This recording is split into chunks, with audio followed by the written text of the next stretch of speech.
এবারে পুজোর ছুটিতে আমরা দার্জিলিং গিয়েছিলাম। শিলংয়ে দুদিন কাটিয়ে আমরা দার্জিলিংয়ে আমাদের হোটেল বুক করা ছিল, হোটেল রিভলভারে।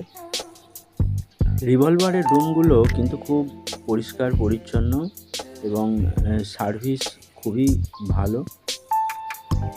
তো আমরা হোটেল রিভলভারে যে রুমগুলো আছে, 5টা রুম আছে, তার মধ্যে 3টেতে আমরা ছিলাম। এটি হলো রিভলভারের ডাইনিং এরিয়া। ডাইনিং এরিয়া থেকে কিছুটা বাইরে বেরিয়ে এলে সামনেই এরকম একটা জায়গা, আর তারপরেই আছে ইনায়া সুইট, যেটা রিভলভারের একটা অংশ। এই কটেজটিতে আমরা শেষ দিন অর্থাৎ একদিন ছিলাম।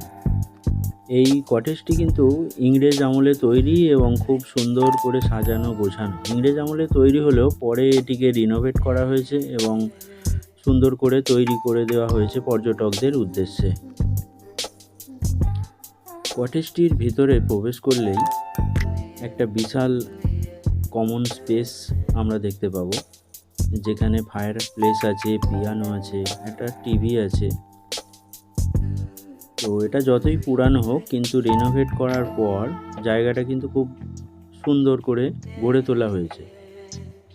বাঁদিকে একটা রুম আছে, যদিও এই রুমের সাথে কোনো অ্যাটাচ বাথরুম নেই, কিন্তু খুব পরিষ্কার পরিচ্ছন্ন, সাজানো গোছানো, যথেষ্ট আলো এখানে আছে।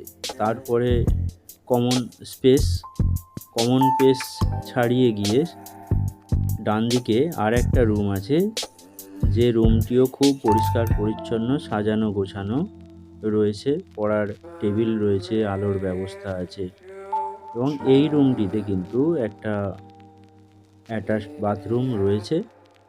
আধুনিক বাথরুমে যতটুকু থাকার দরকার, কমোড আছে, গিজার আছে, বেসিন আছে, খুবই সুন্দর এবং পরিষ্কার পরিচ্ছন্ন।